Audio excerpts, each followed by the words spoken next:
कमल थापाको नेतृत्वमा रहेको राष्ट्रिय प्रजातन्त्र पार्टी नेपालले पृथ्वी जयन्तीको अवसरमा चियापानको आयोजना गरेको छ। चियापान कार्यक्रममा विभिन्न राजनीतिक दलका नेताहरूको सहभागिता थियो। उहाँहरूले देश र आफ्ना विचारहरू राख्नु भएको थियो।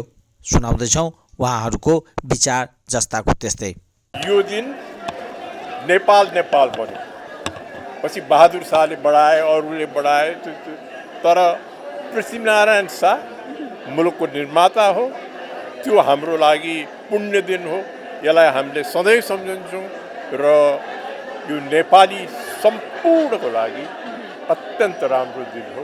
जस्तो उहाँले दिनुभएका दिव्य उपदेशहरू किन लोप भए, किन प्रचार हुन सकेन, यसमा के महसुस गर्नु भएको छ? अब दिव्य उपदेशमा त सम्पूर्ण कुरा छ। मुलुक चलाउने, अब यो उहाँको सानो दुःखले बनेको होइन भन्ने कुरा।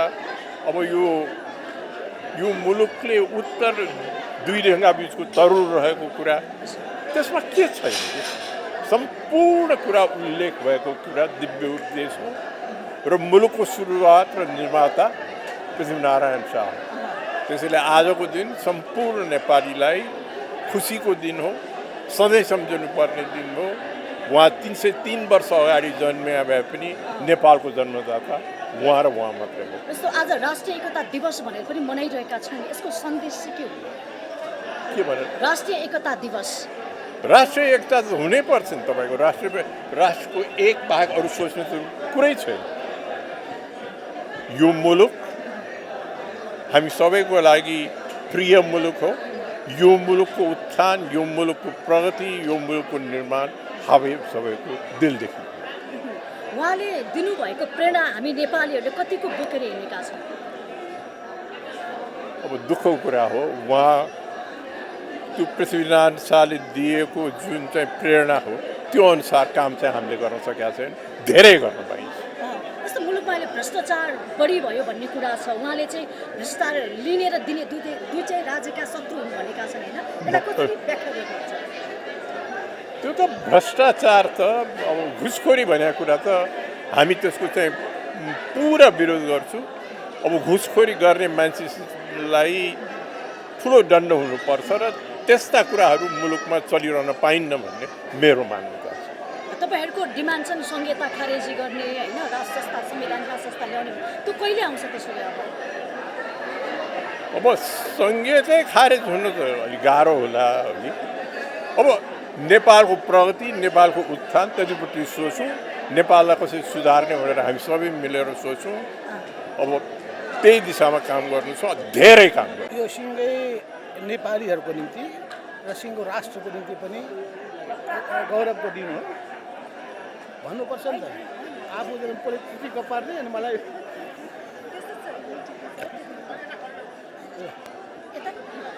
त्यस हुनाले यो दिन आफैमा पनि गौरवको दिन हो।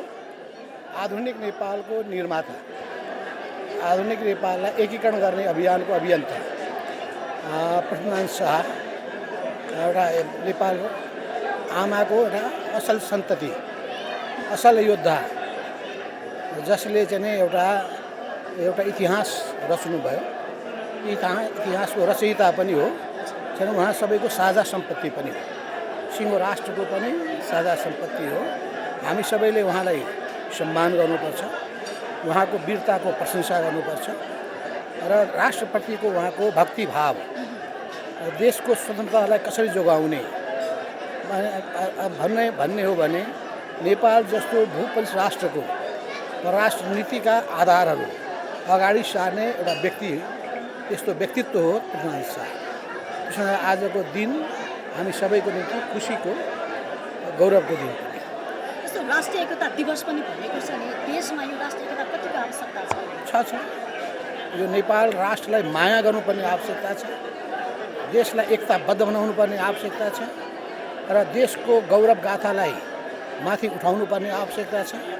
राष्ट्रमा बस्ने जनताको मन भावना बुझेर, राम्रो नीति लिएर, सुशासन कायम गरेर देशलाई समृद्ध बनाउनु पर्ने, जनतालाई सुखी बनाउनु पर्ने आवश्यकता छ। पृथ्वी शाहको धेरै उपदेशहरू छ, होइन? दिव्य उपदेश, त्यो चाहिँ कतिको नेपालीहरूले पालना गरिरहेको छ? अब दिव्य उपदेशको जति प्रचार हुनुपर्ने हो त्यो भएको छैन। त्यसलाई वास्तवमा हाम्रो पाठ्यक्रममा पनि राख्नु आवश्यक छ, किनभने हाम्रो जग भनेको कतिपय विचारको जग भनेको प्रतिनाथ शाहको त्यो दिव्योपदेश नै हो। त्यसमा हामीले त्यसको उच्च मूल्याङ्कन गर्नुपर्छ, सम्मान गर्नुपर्छ। उहाँले एउटा अम्लट उडाएर त्यो छ नि त्यो फोटो छ नि त्यसलाई चाहिँ कुन रूपमा हो? सिङ्गो राष्ट्र एक हो, सिङ्गो नेपाली जनता एक हो, अनेक भाषाभाषी सही सन्देश। नेपाल विविधतामा एकता, यो नेपालको विशेषता हो। यो विभिन्न बहुभाषी, बहुधार्मिक, बहुसांस्कृतिक यो मुलुक, बहुभौगोलिक मुलुक, यो नेपालको अस्तित्वलाई जोगाउनुपर्छ।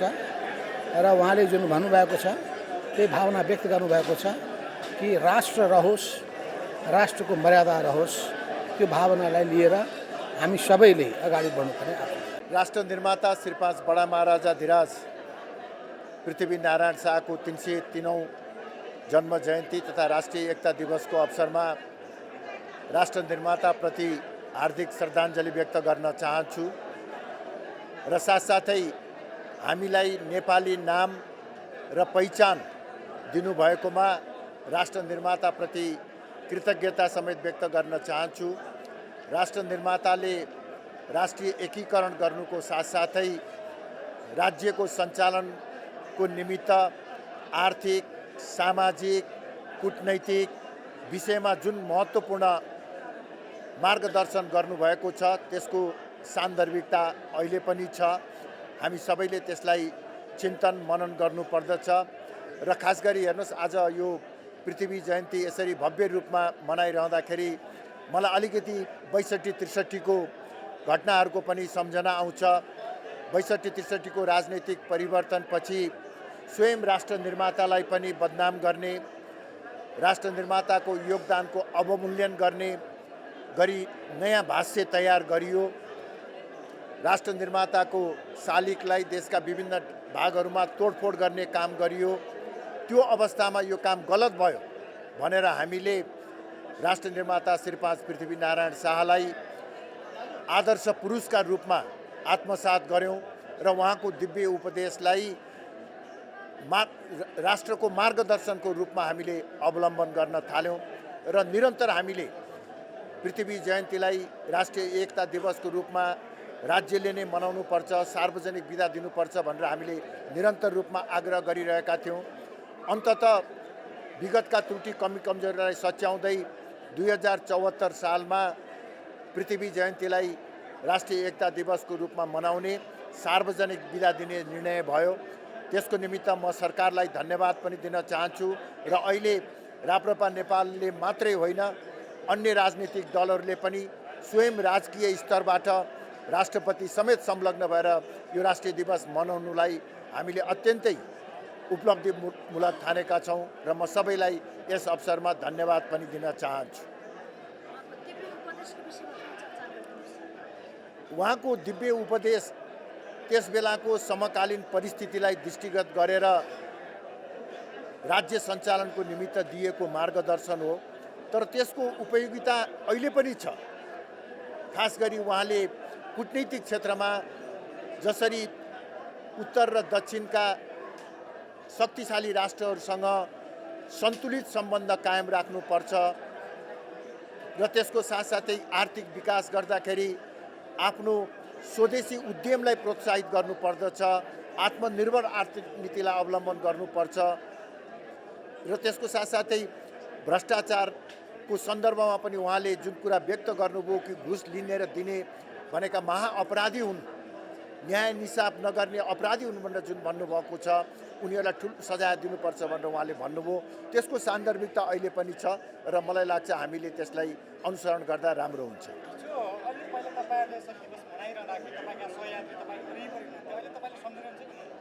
सम्झिन्छ नि सबै चाहिँ साथीहरू जो हिजो हामी सँगै थियौँ हो, होइन त्यहाँ छ, त्यहाँनिर उहाँहरूले मलाई पनि बोलाउनु भएको छ, हामीले पनि उहाँहरूलाई बोलाएको थियौँ, केही साथीहरू आउनु पनि भएको छ र म समय अनुकूल मिल्यो भने यो कार्यक्रम सकिएपछि त्यहाँ एकैछिनको लागि पनि गएर शुभकामना दिन्छु। हेर्नुहोस्, अब यो राष्ट्रिय एकता दिवस मनाइरहेको अवसरमा हामीले खास गरी समान विचारधारा भएकाहरूका बिचमा पनि सहमति, एकता र सहकार्यको निमित्त प्रयास गर्नुपर्दछ। त्यसको निमित्त म निरन्तर प्रयास गर्छु। हेर्नुहोस्, विगतमा पनि तपाईँहरूलाई थाहा नै छ, 2073 सालमा मैले विगतमा 10 वर्षसम्म गणतन्त्रको पक्षमा वकालत गरेर रहेका हाम्रा पुराना साथीहरू, मेरा स्वयं अग्रजहरूलाई पनि मैले उदारतापूर्वक एकीकृत गरेर एउटा बलियो पार्टी बनाउने चाहिने प्रयास गरेको हुँ।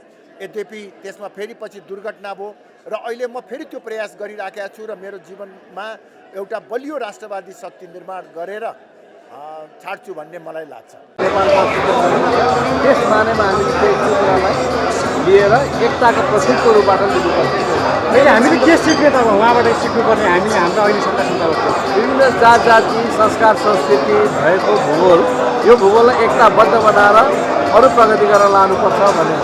र अहिले पछिल्लो समय सरकारले अध्यादेश पारित गरेको यसमा यहाँको प्रतिक्रिया के छ? अध्यादेश बाहिर आइसकेका छैन, त्यसले गर्दाखेरि सदन अब बेलामा छ, चाँडै चल्छ। नेपालमा रहेका विभिन्न जातिका मानिसहरू, विभिन्न जातका मानिसहरू समेतलाई समेट्दै काहीँ पृथकतावादीसँग युद्ध लड्दै, काहीँ पृथकतावादीसँग वार्ता गर्दै, काहीँ सम्झौता गर्दै नेपाल राज्य बनाउने एउटा जग बसाउनु भयो र त्यो जगमा हिँड्दै 70 वर्ष 1872सम्ममा नेपाल बन्यो।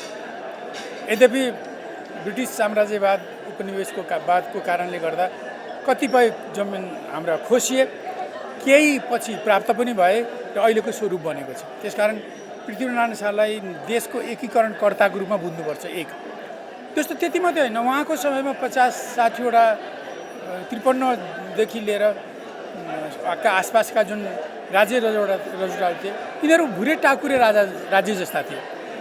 त पृथ्वीनारायण शाह नै हुन् जसले एकीकृत नेपालको प्रशासनिक व्यवस्था, यसको सुरक्षा व्यवस्था, यसको अर्थतन्त्र, यसको विदेश नीति र जस्ता कुराहरू प्रदान गरेर त्यो भुरे टाकुरे राज्यलाई एउटा आधुनिक सबै अङ्गले पूर्ण भएको राज्य बनाउने अभियान सुरु गर्नु। विगत कालमा पनि भनौँ न, एचए मल्लले पनि देशको एकीकरण गर्ने योगदान गरेका हुन् र उनले धेरै भूभागलाई जोडेका पनि थिए। अब यस्तै मुकुन्द सेनले पनि गरेका थिए। तर उहाँहरूको एउटा कमजोरी के रह्यो भने त्यस बेलाको चेतनामा राज्य भनेको राजाको पेवा हो भन्ने जस्तो बुझेर एकीकरण पश्चात उहाँले आफू सेकेपछि आफ्ना भाइ छोराहरूमा राज्य बाँडे। त्यसले गर्दा उहाँहरूको एकीकरण टिकाउ भएन। पृथ्वीनारायण शाहको जमानामा, पृथ्वीनारायण शाहको बेलासम्म आउँदा यो राज्य दक्षिणबाट बलियो साम्राज्यवादले निल्न खोजिरहेको अवस्थामा नेपाल चाहिँ एकीकृत मात्रै हुँदैन, यो दिगो एकीकरण हुनुपर्छ र विगतका कमजोरीहरू दोहोऱ्याउनु हुन्न भन्ने कुरा पृथ्वीनारायण शाहलाई राम्ररी अवगत थियो। त्यसै कारण भाइहरूले कहिले ललितपुरको राज्य माग्दा उहाँले दिनुभयो। अब उहाँ 50 वर्ष पुग्दामा उहाँको निधन भएको हो। त उहाँ यङ एजमा हुनुहुन्थ्यो, तर उहाँले भाइ छोराहरूलाई राज्य बाँड्नु भएन। जलमदन शाहलाई ललितपुरको राज्य दिनु भएन। पछि राज्य माग्ने भाइले नमान्दा उनी असन्तुष्ट भएर कास्कीतिर गएर त्यहीँकै षड्यन्त्रमा मारिए। त उनमा यो चेत थियो कि एकीकरण हुनुपर्छ, राज्य राजाको प्यावा होइन, यो भाग अंश लाग्दैन, यो देश हो, यसलाई एकीकृत राख्नुपर्छ, यो चिन्तन थियो। र देशलाई भुरे टाकुरे राज्यबाट नेपाललाई एउटा आधुनिक सबै अङ्ग पुगेको राज्य निर्माण गर्ने काम अगाडि सार्नुभयो। उहाँका यी कुराहरू चाहिँ उहाँको सानो तर गहन गर्विलो दिव्य उपदेशमा यी कुराहरू रहेका छन्। त्यस कारण उहाँले विभक्त नेपाललाई एकीकृत गर्नुको साथसाथै एउटा भुरे टाकुरे राज्यहरूलाई त्यसलाई आधुनिक अङ्ग पुगेको राज्य, सर्वाङ्ग पुगेको राज्यको रूप दिने कामको सुरुवात गर्नुभयो। त्यसकारण उहाँलाई हामीले राष्ट्र निर्माता भन्नु होइन र यो एकीकृत नेपालको दिगो एकीकरणको नेता मान्नु बहुत जरुरी छ। उहाँको यो कामप्रति हामी सबै कृतज्ञ हुनुपर्छ, आभारी हुनुपर्छ। र उहाँले त्यति ठुलो दुःख गरेर आर्जियाको मुलुकमा अहिले 46 सालदेखि यता शासन सत्तामा पुगेका दलहरूले ठुलो गल्ती गरे। उनीहरूको पालामा धेरै कुरामा प्रतिगमन भयो। तपाईँले 46 साललाई एउटा मापदण्ड बनाएर हेर्नुहुन्छ भने 46 सालमा हाम्रो स्वतन्त्रता सार्वभौमिक सत्ता जति बलियो थियो, दलहरूको हातमा सरकार आएपछि, कार्यकारी प्रमुखहरू दलबाट गएपछि हाम्रो स्वतन्त्रता सार्वभौमिक सत्ता वर्षै पछि कमजोर हुँदै गएको छ। शान्ति क्षेत्रको प्रस्ताव खारिज भयो, त्यस्तै महाकाली सन्धि असमान र राष्ट्रघाती सन्धि स्वीकार गरियो, नागरिकता नीति खुकुलो बनाइयो हैन, पश्चिमाहरूलाई आइएनजिओ खोल्नलाई अनुकूल बनाता दिइयो, पछि उनीहरूकै पालामा एमसिसी जस्तो राष्ट्रघाती कुरालाई पारित गरियो। अब देशका साधन स्रोतहरू बिक्री गरियो र विदेशी मुलुकलाई नेपालमा समानान्तर बजेट चलाउने अधिकार दियो। यसमा हाम्रो 46 साललाई मापो मान्ने हो भने दलहरूको पारामा जुन बेला भनौँ 65 सालको जेठ 15 गतेसम्म राजै रूपमा रहे पनि 46 सालदेखि राजाहरूको भूमिका कार्यकारी थिएन र त्यसबेला जे राम्रो काम भए पनि दलहरूको हो, नराम्रो काम भए पनि दलहरूको जिम्मेदारी दोष हो। र दलहरूको पालामा राष्ट्रियतामा यस्ता ठुला भुइँचालोहरू गए, हामी कमजोर भयौँ र डेमोक्रेसी पनि आएको डेमोक्रेसीलाई विदेशीहरूले यसरी चलाए कि 46 सालको डेमोक्रेसी 10 वर्ष नपुग्दै खोक्रो भयो। अब 63 सालदेखि लिएर 72 सालमा बनेको संविधान अब अहिले 72 सालदेखि अहिलेसम्म आउँदा त्यो लोकतन्त्र, धनतन्त्र, शक्तितन्त्र, गुन्डातन्त्र, सत्तातन्त्रमा बदलेको छ, को लोकतन्त्र छैन। तेस्रो पटक पनि संविधान सभाबाट आएको संसदीय व्यवस्था भागभण्डाको व्यवस्था बन्यो हैन, यो संसदीय व्यवस्था नै रहेन। त्यही कारण यस्तो भएकोले अहिले यस प्रकारले देश चाहिँ देशको दलहरूको हातमा सरकार आएपछि देश कमजोर भयो, डेमोक्रेसी खोक्रो भयो, एकाङ्गी डेमोक्रेसी थियो त्यो खोक्रो भयो। र अहिले देश आन्तरिक रूपमा ओह्रालो लागेर गढतिरतर्फ लाग्दैछ। बाहिरबाट बाह्य शक्तिहरूले कसैले नेपाललाई आफ्नो खेल मैदान बनाउन, कसैले आफ्नो युद्ध मैदान बनाउन नेपालमाथि हस्तक्षेप गरिरहेका छन्। यी दुईवटा कुराले अहिले देश अत्यन्त ठुलो चुनौती अगाडि उभिएको छ। यस्तो अवस्था ल्याउने भनेका यिनै दलहरू हुन्। त्यसमा पनि कम्युनिस्ट नामधारी दलहरूको ठुलो भूमिका दोष रहेको म पाउँछु। सुरुमा त नेपाली काङ्ग्रेसको त्यो अरू, किन अहिले यस्तो अवस्थाबाट देशलाई जोगाउन सबै खाले देशभक्तहरूले देश जोगाउने साझा कार्यक्रम बनाएर सहकार्य गर्दै अघि जानुपर्छ र यो विदेशमुखी सिद्धान्त, सत्तामुखी राजनीति, भ्रष्ट आचरण र जनविरोधी नीतिलाई बदल्दै देशलाई जोगाउने नीतिको आधारमा एउटा ठुलो व्यवस्था नै परिवर्तन गर्ने राजनीतिक आन्दोलन गर्नुपर्छ। सो नभइकन देशमा चाहिँ यो देशले लिएको गलत बाटो बदल्न सकिँदैन। अहिलेको आवश्यकता हो र आजको 303औं पृथ्वी जयन्तीले हामी सबैलाई यस दिशामा बढ्ने उत्साह पनि दियोस्, प्रेरणा पनि दियोस् र ऊर्जा शक्ति पनि दियोस्, यही कामना गर्छु।